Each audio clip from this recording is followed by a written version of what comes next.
We welcome you into week 5 of the Mike Turner Show. Hello, everyone. I'm the voice of the Eagles, Adam Cavalier, alongside Carson-Newman head football coach Mike Turner, as the Eagles celebrate a resounding 69-18 win over the UNC Pembroke Braves. Mike, your team matches school records for rushing touchdowns, interceptions, and points in a quarter, on its way to handing UNC Pembroke the worst loss in the 12-year history of that football program. What'd you see out of your team Saturday in a dominant and thorough win? Well, we talked to them about coming out and starting and to play fast and to play hard. And we wanted to take care of the football. We wanted to take away the football on the other side of the room. And except for the one drive they had there at the beginning of the game, and except for one fumble, you know, I thought our kids accomplished what we were asking them to do. A game where, for the casual observer, might think that Carson-Newman ran it up a little bit with 56 second-half points. But when you start 4 drives inside your opponent's 30, it's hard not to score. How proud are you of this team's efforts, and especially the efforts of some guys that saw their first action on the field, saw the end zone for the first time, to handle business in a highly professional manner like they've been there before? Well, when you get games in a situation that, you know, you've established the game, and you start putting kids in that deserve to be in the game. Those kids are great in this program, and they've been very loyal, and they work hard every day just like the other kids do. And to put them in the game, and then you think, now I hope we can execute. And they did that. And I was very, very proud of that. They executed on defense, they executed on offense, and you know, they took advantage of their opportunity, just what you would expect them to do. 5 picks, all in the second half, 4 of those in the fourth quarter alone. Desmond Farrell gets a pick 6, Jaquan Smith gets an interception, Ray Arterbridge, the second pick of his career, and then Bernard Scott and DeMarcus Jones, each with the first interceptions of their tenures here at Mossy Creek. Why was your defensive secondary able to confound UNC Pembroke's quarterbacks? Well, I think a lot of that has to do with the rush up front. There's no question it has to do with the rush up front. You don't have to have a sack to get an interception. All right, you just got to get people in his face, and that comes with bringing linebackers on stunts, those type of things. But our kids, you know, we talked to them. You count July, the summer session. We've been here 12 weeks together. We've been here 84 days and counting together, and it was time to play a football game that a team that's almost midway in the season should be playing. And our kids got a little scent of it last week. I think they picked up on that part of it yesterday. And to have turnovers, gosh, that's what you're looking for out of a defense. To not have turnovers out of your offense, that's how you can count on each other. And I think the other part of the defense saw that they got the turnover and the offense did something with it. Mm-hmm. There's 2 parts of that game right there. You had been 1 for 5 turning turnovers into points. Saturday, it was 5 for 5. Right. You think about that. You think about where this game was early. As wild as the second half was, the first half was about as bland as dry white toast. Mm-hmm. I can't recall a football game where a team only had 3 true first half possessions, but that was the nature of things. How did the game change from kind of a grounded out, pounded out, ball control game in the first half to a shootout in the second? Well, I think it was, I'll be honest with you, I kept saying on the sideline, it didn't look like we had very much juice when we started that game yesterday. Now we did. You know, we did, and gosh, they kept the first drive for 10 minutes, yeah. And that was part of their deal too. They drive the football, and they weren't putting it up. They were going to try to keep us off the field, and those guys possessed the football, and thank goodness our defense held them and only got a field goal out of that, out of a 10-minute drive. And then our offense responded and went and scored. And it goes back again, Adam. I think I told him at halftime we were in control of the football game. Gosh, there was no question we were in control of the football game. It was 20-3, I think. 13-3. 13-3, or maybe we won. Anyway, I thought we had. They believed me anyway. So You scored 2 out of 3 times. Yes. Your percentages weren't wasn't bad. But we told them at halftime we were in control of the game. We just need to go play well. We come out, we take the opening drive, we get the football, we go score. And I think that had a lot to do with how it got a little bit more juice in the game. Gosh, I just like the way they played. I like the way they played together. I like the way they supported each other. We can be a very, very, very good football team when we play like that. Carson-Newman gets the job done over UNC Pembroke, 69-18. First half summary comes your way. We get back after this on the Mike Turner Show.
On the Mike Turner Show as Carson-Newman thrashes UNC Pembroke 69-18. I'm Adam Cavalier alongside Carson-Newman head football coach Mike Turner. Mike, a first half that was so bland that a segment ago you forgot what score it was at halftime. That's Absolutely. just how wild the second half was, I think. 13-3 at the halftime break.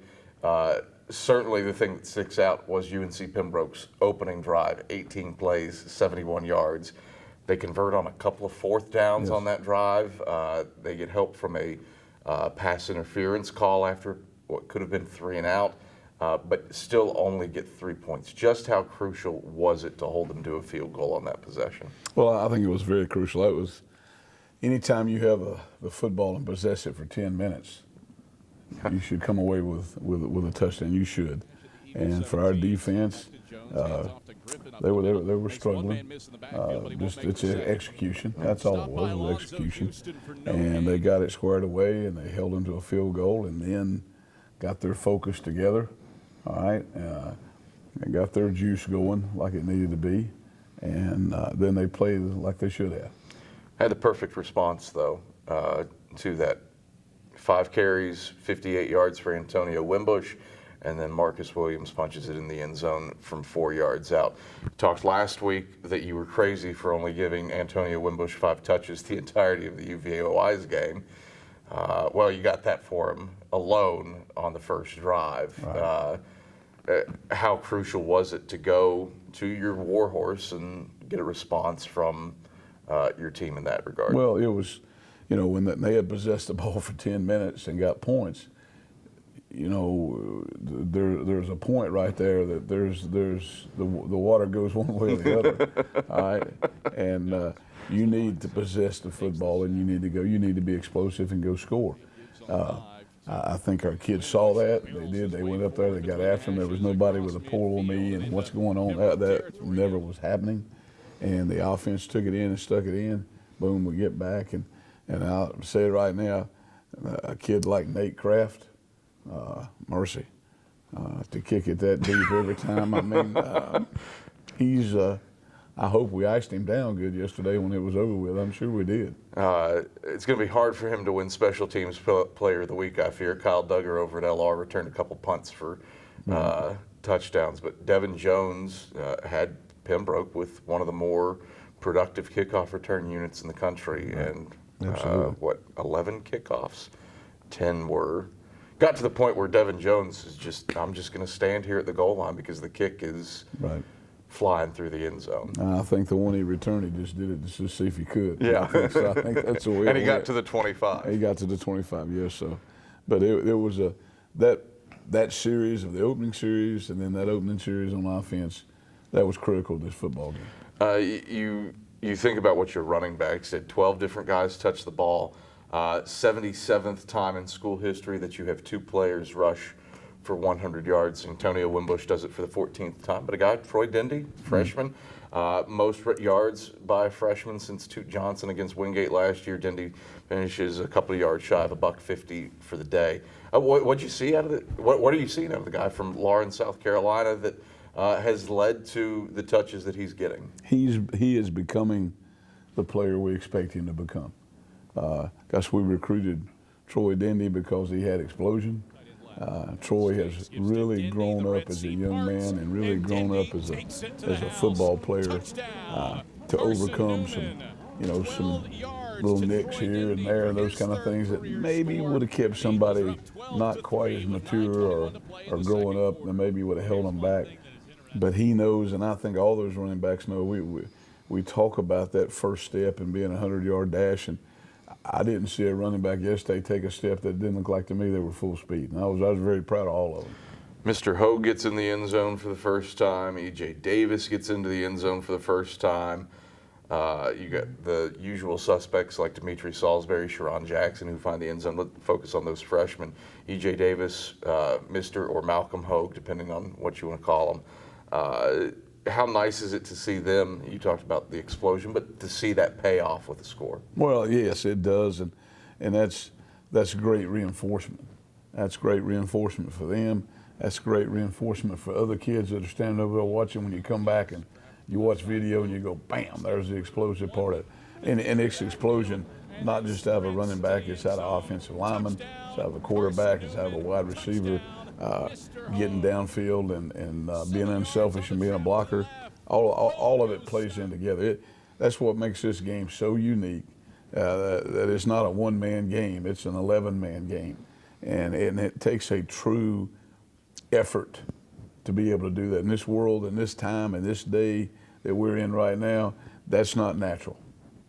Carson-Newman was up at the halftime break, 13-3 on UNC Pembroke. Here are those first half highlights. 10 toward the right hash at the Eagles 17. Snap back to Jones, hands off to Griffin up the middle. Makes one man miss in the backfield, but he won't make the second.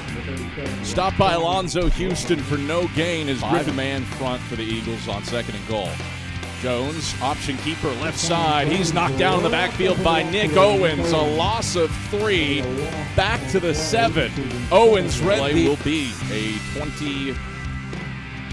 21-yard field goal attempt. Braswell puts it up and slices it through the uprights and on top of a car on yards. 3rd down, 4 to go. Evans takes, trapped to the right side. Wimbush kicks it to the outside and kicks into gear across the 20 and 10. Wimbush is stiff-armed and forced out of bounds by Cam Cauldron down at the 9-yard line. 32 yards for Antonio Wimbush. He has moved past Alex Good and into 9th on the all-time rushing list. He's got the Webster in motion to the left. Hand off Williams left side on the trap. Williams powering his way forward. Williams squirts in. Touchdown, Carson-Newman. Vintage Carson-Newman football. Off tackle to the left, and Williams finds pay dirt for his 2nd rushing score of the season. Right, 2 to the short side left. Jones takes the snap at the 25. Steps in the pocket, pressure comes. He's blitzed, hit, and sacked. Antonio Henderson slings him down back at the 16-yard line. Jones takes the snap at the 25. Steps in the pocket, pressure comes. He's blitzed, hit, and sacked. Antonio Henderson slings him down back at the 16-yard line. Billy to the right. Ball between the hashes. Evans takes, gives to Dindy straight ahead on the dive. Dindy into the second level into Pembroke territory. Across the 50, 45-40 in the left boundary and dragged down at the Pembroke 39 by on the last drive.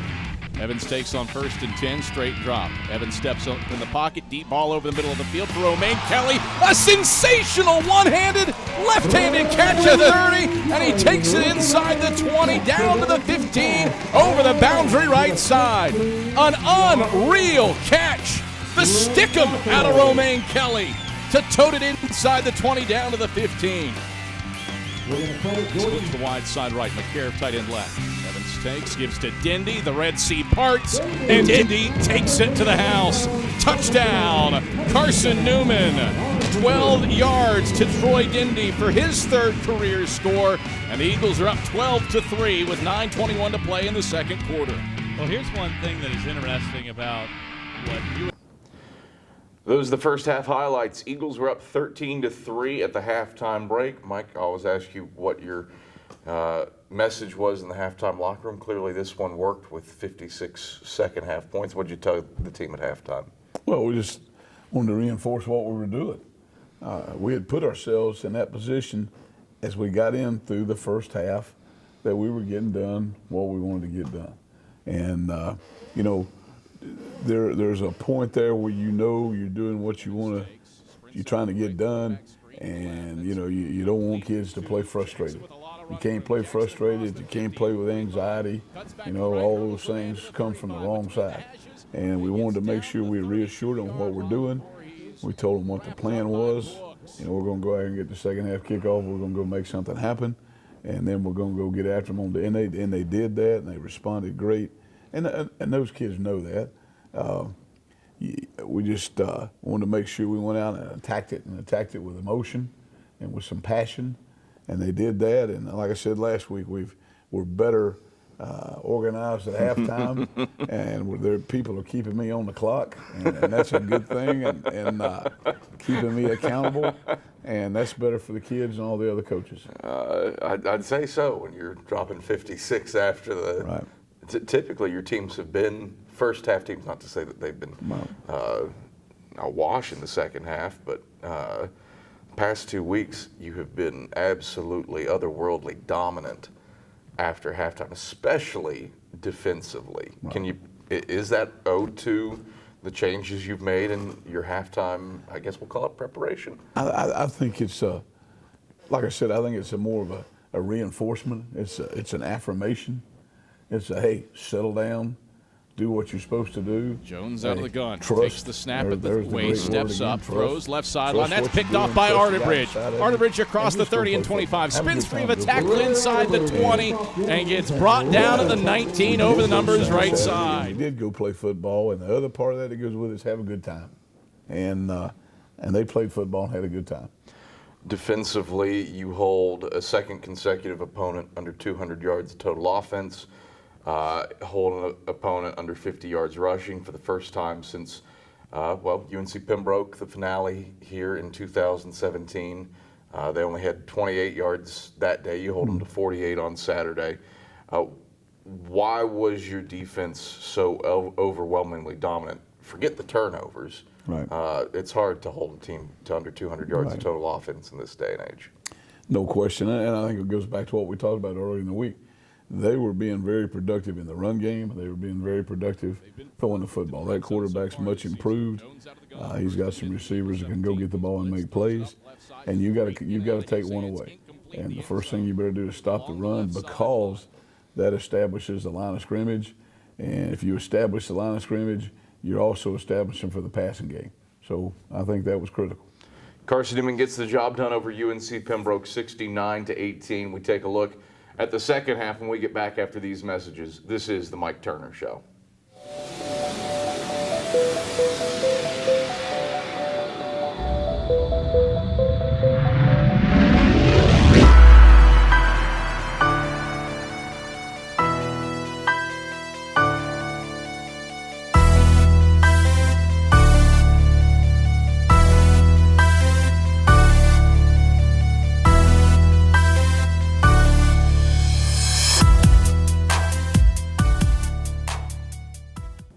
Back on the Mike Turner Show as Carson-Newman triumphs over UNC Pembroke in a major way, 69-18. I'm the voice of the Eagles, Adam Cavalier, alongside Carson-Newman head football coach Mike Turner. Mike, a second half that, 56 points is crazy enough.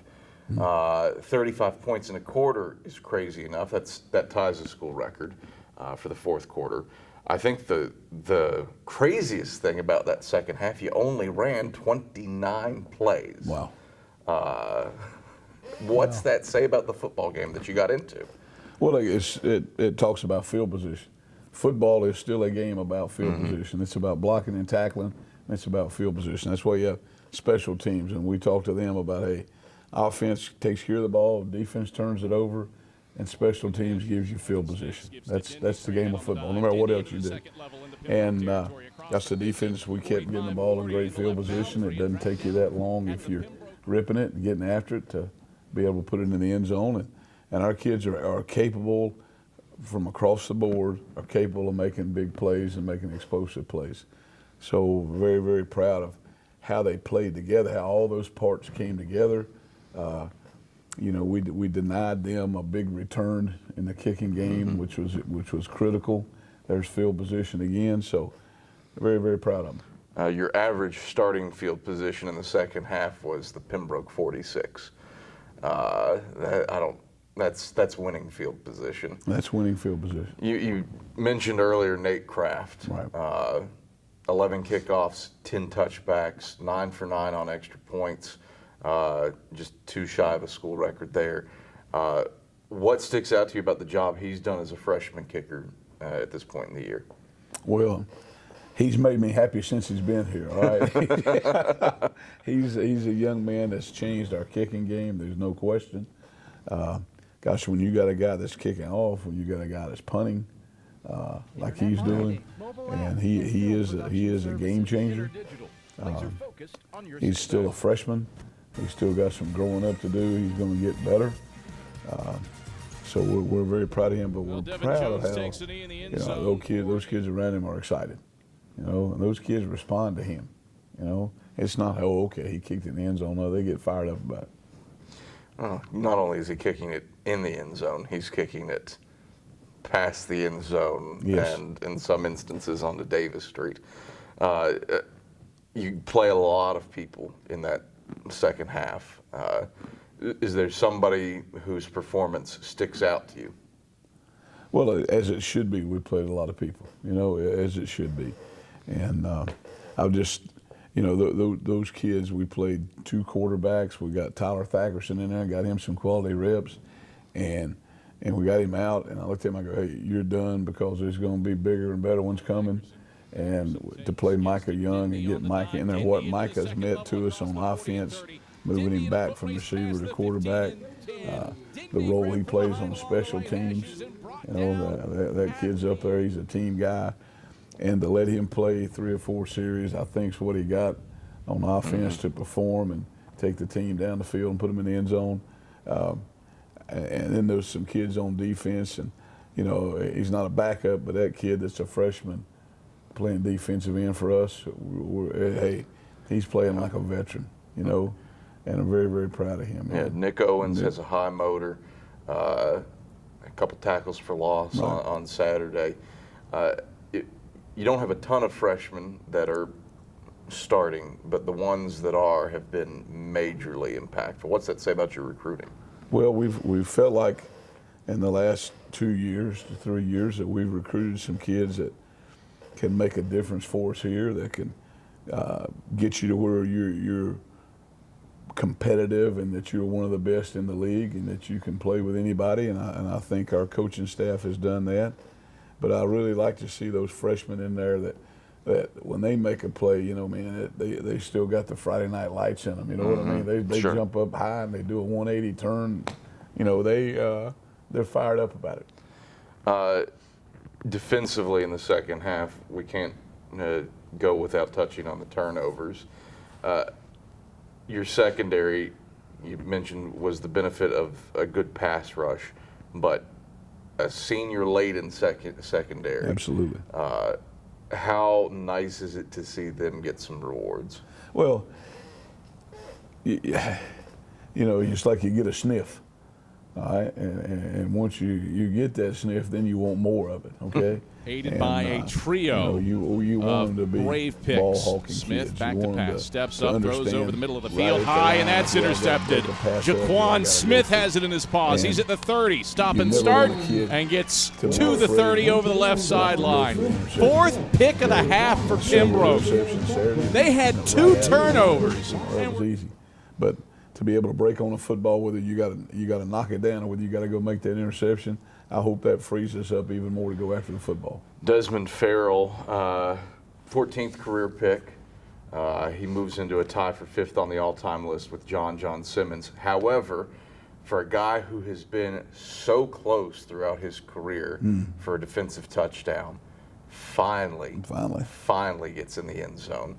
How nice was that to see for him? Oh, it was great. It was great. Dez is UNCP. He's just one of those guys. Smith, that you have he'll in throw your out to the program right and you see sideline, from the high, freshman year incomplete. It's how bobbled much and he's picked. grown up. He's a quiet Farrell guy. knocked it free. McDonald scoops it up, and McDonald waltzes in along the left sideline. Touchdown, Carson-Newman. That's a special moment. Carson-Newman gets the job done over the UNC Braves, 69-18. Time now for some lengthier second half highlights. Short side left. Evans takes. Give on the dive to Wimbush. Wimbush into the second level, splitting the hashes. Wimbush across the 40 and 30. Wimbush a man to beat the 20, and he's snapped down from behind, down at the 18 by Morris. Antonio Wimbush, a warning track fly out down to the 18-yard line. He covered his center. Wimbush, the lone man in the backfield, takes the snap. Evans pass, throws into the end zone. Complete, touchdown, Carson-Newman. Evans hits Braxton Westfield on the slant over the left hashes. And Westfield, his 5th receiving touchdown of the season. This one, the runt of the litter at only 8 yards. And the Eagles have a night. Let's see, Evans takes. It is the QB sneak. And Evans is in. It is a whole pitcher of milk, a whole hive of honey, and a touchdown, Carson-Newman. Evans from a yard out on the quarterback sneak. 26-10. Eagles have the lead with 3:45 to play in the third quarter. 35 trailing by 17 late in the third. Jones back to pass, throws over the middle of the field, and it's intercepted by DeMarcus Jones. Jones off to the left, gets to the Pembroke 45. A flag flies as DeMarcus Jones has his first career pick, and the Pembroke Braves second in the country in fewest turnovers. 2 wide receivers lined to the right. Evans takes, gives on the dive to Dindy. Dindy into the second level. Dindy with wheels across the 20 and 10. Dindy will take it all the way. Check the stopwatch on the Lawrence, South Carolina native. Touchdown, Carson-Newman. One play, 56 yards. Touchdown Eagles, and CN pouring it on. 33-10 with 2:54 to play in the third. That's the 7th. Eagles left hash at their own 21. Evans takes, sprints out to the right, throwback screen to the left. That's complete to Jackson with a lot of running room. Jackson across the 50 and 45. Cuts back to the right, hurdles a man to the 35. Between the hashes, and gets down to the 32-yard line before he's wrapped up by Brooks. Sharon Jackson on the throwback. Back behind Thackerson. Thackerson takes, gives to Dindy on the dive. Dindy into the second level across the 40 and 30. Dindy in a foot race past the 15 and 10. Dindy grabbed from behind along the right hashes and brought down at the 6-yard line from behind. Troy Dindy had multiple 100-yard rushers with both Dindy and Wimbush. Thackerson takes, gives on a trap left side. Salisbury, head over heels into the end zone for 6. Touchdown, Carson-Newman. Perfect response for the Eagles. Salisbury takes it in from 4 yards out on the trap, and the Eagles have a 40-18 lead with 12:55 to play in the fourth quarter. Jones out of the gun, takes the snap at the waist, steps up, throws left sideline. That's picked off by Arterbridge. Arterbridge across the 30 and 25. Spins free of a tackle inside the 20 and gets brought down at the 19 over the numbers right side. UNCP had turned it over just hard as Thackerson takes. Trap right side Jackson. Jackson lurching his way forward, and he lurches his way forward for 6. Touchdown, Carson-Newman. Sharon Jackson Pater from 6 yards out. Eagles up 47-18, 10:46 to play in the fourth quarter. For UNCP is Smith. He'll throw out the right sideline, high and complete. It's bobbled and picked. Farrell knocked it free. McDonald scoops it up, and McDonald waltzes it along the left sideline. Touchdown, Carson-Newman. When it rains, it pours, and the Eagles have a 54-18 lead with 10:32 to play in the fourth. Farrell dislodges it right in the gun. Eagles blitz. Peebles right up the middle. Smith can't even get the handoff off. He loses it. Who has it? Braves able to recover it. Smith able to grab it back. What a well-timed blitz from Rio. Brave picks. Smith back to pass. Steps up, throws over the middle of the field. High, and that's intercepted. Jaquan Smith has it in his paws. He's at the 30. Stop and start, and gets to the 30 over the left sideline. Fourth pick of the half for Pembroke. They had 2 turnovers. Rushers have accounted for 387 yards on the ground for the Eagles. Young takes, trapped to the left side. Hogue steps through one defender in the backfield and then sprints to the end zone. Touchdown, Carson-Newman. Touchdown, Mr. Hogue. 7 yards on the trap to the left. Hogue goes skyward with a chest bump from Winbush to celebrate his first career score. 61-18. Eagles round. He's thrown 2 picks. Smith will hand off to Prince right side. He's hitting the backfield, gummed up and dropped for a loss. Made triplet miss a little bit, did Trezell Jurady on this field to end the season in 2017. Smith back to pass, throws high over the middle of the field. It's picked off by Bernard Scott. Scott along the right sideline inside the 15 and 10. Scott tight-roping inside the 5, and he's kept out of the end zone, down at the 3. The 5th pick of the day ties the school record. Wingate, Western Oregon, North Greenville, the only other teams that Carson-Newman is. Young. That's the snap, trap left side, Davis. Davis stopping and starting, spinning his way. 4-6, touchdown, Carson-Newman. E.J. Davis gets in on the party. And the Eagles are up 68-18 with 1:48 to play in the fourth from the 25-yard line. Smith will take the snap, handoff right side. That loses 2 yards back to the 23 player. All right, those are the second half highlights as Carson-Newman picks up its 4th straight win over the UNC Pembroke Braves, 69-18. When we come back on the Mike Turner Show, it's time for our Eagles Spotlight. That heads your way after these messages. I joined the Guard for the simple fact that I could be home and also in the military. So I can have a civilian job and also in the military. Follow!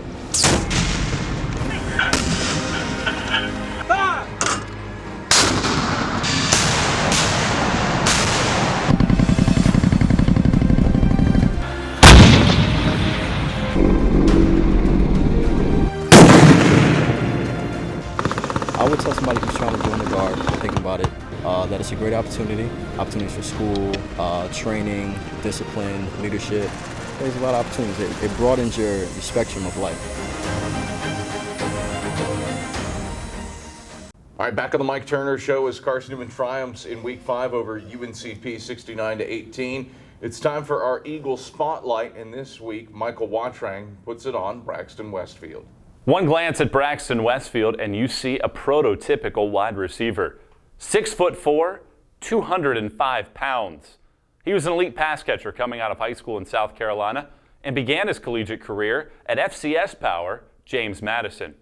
After one campaign, he wanted to get closer to home, and he found Carson-Newman, a perfect mix of football and spirituality. When I first came on my visit, Coach Clowney actually prayed for me and my mom broke down crying, and I was like, yeah, if a man wants to pray for me and my mom, like, that's where God wants me to be. So I decided, like, God would rather have me here than at Limestone and be closer to home.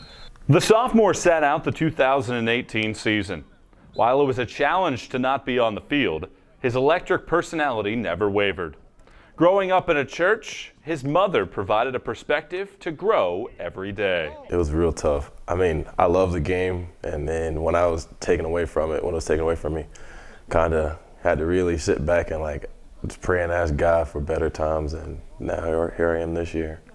It feels good to be back playing football again. It's just me being like myself. I love bringing people along with me, even if it's during tough times or not. Like, no matter what it is, I'd rather have somebody bring somebody up with me and then have somebody have their head down and be in a sad mood or whatever. Westfield has been a game changer on the field, highlighted by a 3-touchdown game at Wingate on September 21st. But his position coach, Kevin Day, says the lasting impression he makes is from who he is as a person. A lot of times, the first thing people take away from him is a smile.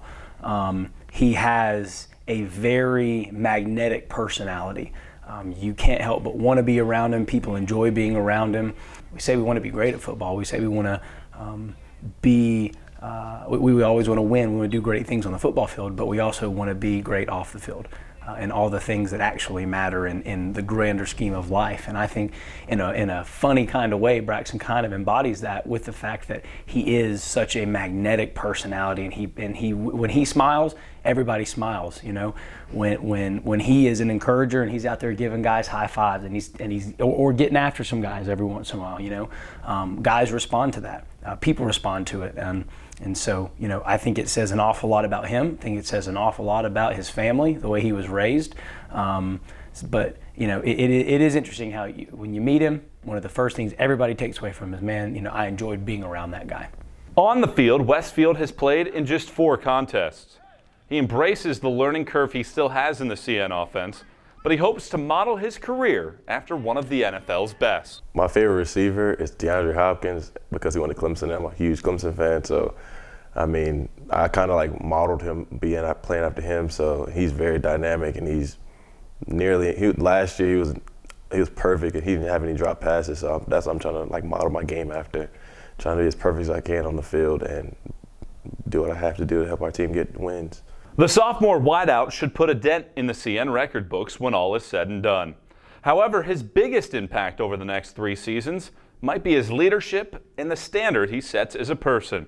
After all, he never misses a chance to give a teammate a high five. For the Eagle Sports Network, I'm Michael Watrang. All right, thank you very much, Michael Watrang. Mike Turner, Braxton Westfield, impact receiver. Don't know if it can get any better than 5 touchdown catches and 6 receptions for the league's leader in touchdown catches. What's he meant to your program as a sophomore transfer receiver? Just, you know, he has made a weapon outside to go along with Romaine Kelly and some other kids that we have that people are going to have to be accountable for. You know, he's a young man that's, since he got here, you know, he transferred in. We had to sit him, but we knew that he could make it, that the impact that he would have for us, and he has done that. And I know this, he's had an impact for us, but I do know for a fact we've had a bigger impact for him. You bring up the other guy, Romaine Kelly, and I meant to bring it up earlier. As good of a catch as you could ask for. Braxton has gotten the national statistics, but how valuable a weapon do you have on that other side in Romaine Kelly? Oh, no question. He's a very talented young man, and that catch he made yesterday, that'll be on ESPN. That's as good as any I've seen. You know, I'm looking down the field and see a hand go up and a body go with it, and there he is, and those kids responded to that. And he's a playmaker and a great young man. Finish up a 3-game homestand, head back into conference play with the Catawba Indians, a team that's probably smarting a little bit. Lost 52-28 to the Limestone Saints on the road last week after hanging right with a nationally ranked Wingate team, only to lose in the final minute, 13-10 the previous week. Curtis Walker's teams always have a good defense. What do you have to do to get ready for? You mentioned it in the post game yesterday. A great rivalry over the history of South Atlantic Conference football. Well, since we've been here in this league in the 80s on, that is a rivalry game. Catawba and Carson-Newman, it is to us, it is to them. There's no doubt about it. Nobody hides it. You know, the natural rivalry over there, the proximity is for the history of Catawba and Lenore Ryan. That's been a big rivalry. It used to be played on Thanksgiving weekend, you know, and those kind of things. But the Carson-Newman Catawba game is a rivalry now, and you know, it's irrelevant to who's doing what or who's doing whatever. It's going to be a great football game, and you know, Curtis and his staff have always done a great job, and he's been there a while. He's been there as a player, as a coordinator, now the head coach.